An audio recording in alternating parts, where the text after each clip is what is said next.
Samahan nyo ako maglakad kasama ni Mingming. Ay, may ano na siya. Oh, Mingming! Ay, may nakain na siya. Ming! Ang bilis niya. Sabi ko, maglalakad kami. Ang bilis niyang ang bilis niyang nakakuha ng kanyang makakain. Ayan, so sa aking paglalakad, nandito na tayo sa pwesto ng Dolomite Beach. At dito, doon sa phase 1, ay wala nang masyadong mga kalat. Hindi na siya ganun kadami. Tapos ang mas madami ngayon na sumusugo dito, yung mga halamang dagat naman po. Parang halo na naman eh. Ayan oh.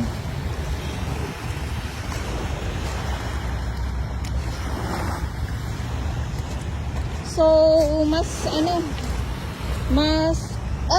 konti na nga lang ito kaysa nung Bagyong Karina at may habagat. Ito mga kalat na to kasi ang dami po na naglinis talaga kaagad eh. At saka pag yung mga kalat po nakalagay na sa sako, tapos sahakutin naman kaagad ng truck, mas madali na nakikita natin na nagiging maaliwalas kaagad ang Dolomite Beach. Gawa nga po ng, syempre yung mga kalat na katulad nito oh, yan ay pagsama-sama, tapos nailagay sa sako, tapos syempre pag madami na hahakutin kaagad ng truck, maaliwalas po sa ating mata itong Dolomite Beach. Ganun lang po yun, yung Kalapate.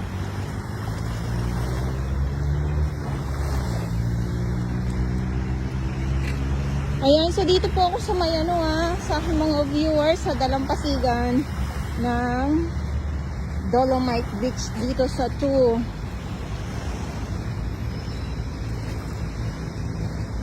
Lakad po tayo dito para makita nyo po. Ayan. Kasi mayroon tayong mga nakikita, nababasa ng mga comment na doon daw sa dulo or dito daw sa 2 ng Dolomite Beach ay sobrang daming kalat. Actually kasi pag yung nandito sa may tabi nasisimot naman po. Kaya lang meron naman panibagong kapalit. Ayan, katulad yan oh.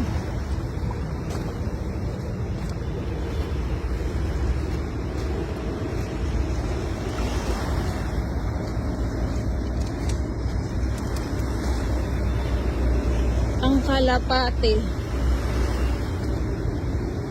O katulad nitong water lily. Walang mga water lily ngayon eh. Ang madami yung mga taligi. Mga styro, mga plastic. Tapos yung dagat ay medyo siya, kulay brown.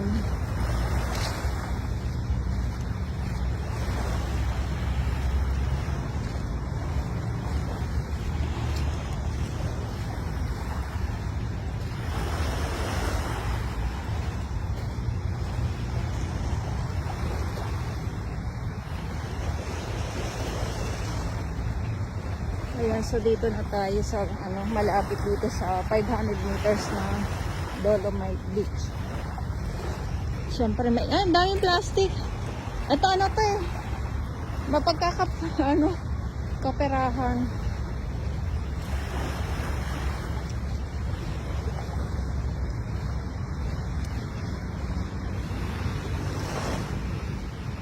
Madali lang naman to.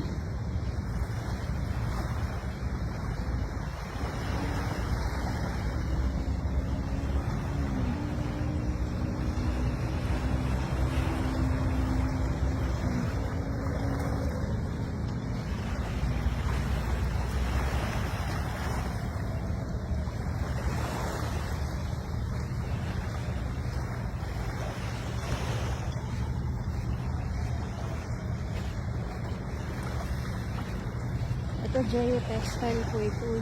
Aray ko.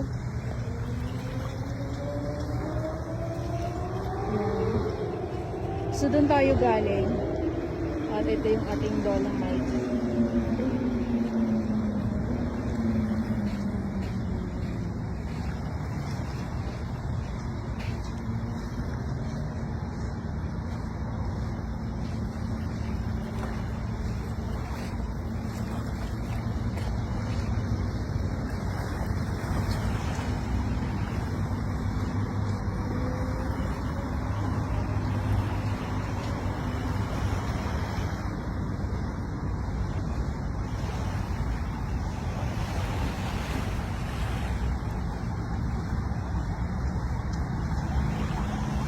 So dito na tayo sa dambuhalang Geotube na kung saan ang likod nito ay ang gray sand or black sand.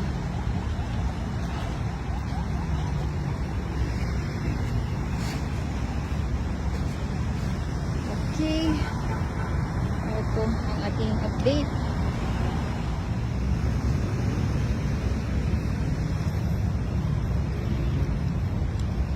Okay. So, syempre yung ating mga Manila Bay Warriors ay hindi na po natin sila dito makikita. Gawa na din sobrang init at saka tulad nga ng binabanggit ko, no,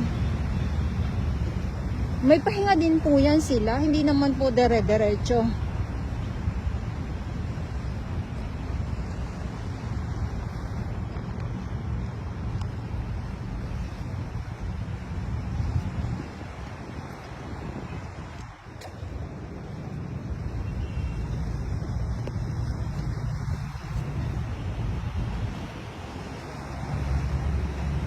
So naghalo na po yung ating makikita dito. Ito yung trash boom naman, wala na po yan.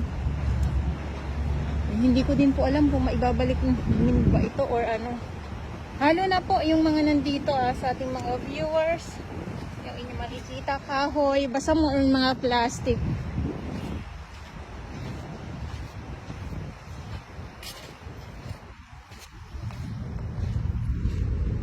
Yung ating mga warriors na naglilinis ay hanggang dito na po sila.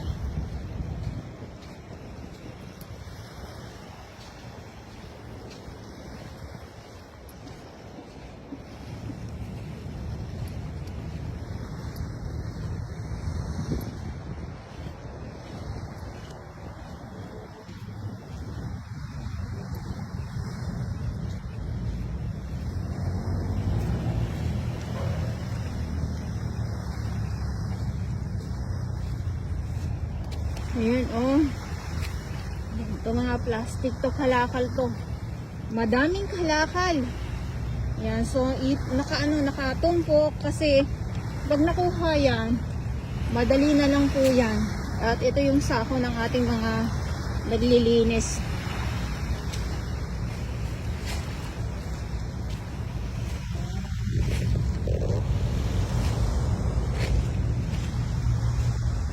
Okay, so ulitin ko lang po muli.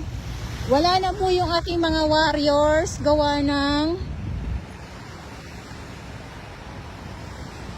lampas na po alas 10 ng umaga. At ulitin ko lang, itong trash boom ay hindi ko alam kung ibabalik pa ba ito sa dito sa dagat. At ito yung mga sako-sakong mga nakolekta ng mga basura ng ating mga naglilinis. So dito naman, ayan, konti na lang din. Parang na lang, tinga-tinga na lang. Itong mga sako na to. Sako na puno ng mga kalat.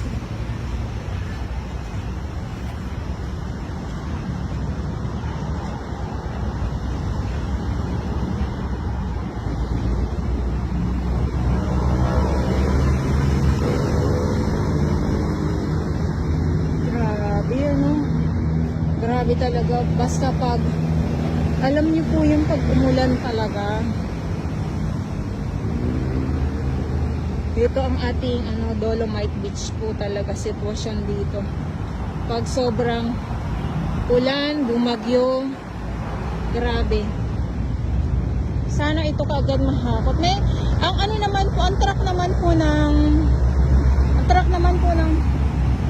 MMDA. Balik tayo dito. Truck ng MMDA, truck ng DPS, at saka ng DPWH. Ayan po yan sila yung naghahakot ng mga sako-sako.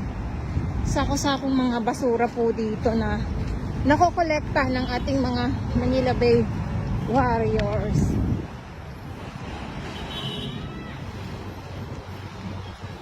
Yung ating paglalakad, grabe yan. Nasa 1 tayo, ngayon nasa 2 na tayo. Ayan, Pedro Hill. Basta makita nyo yung stoplight, Pedro Hill po yan. Dito sa kabila.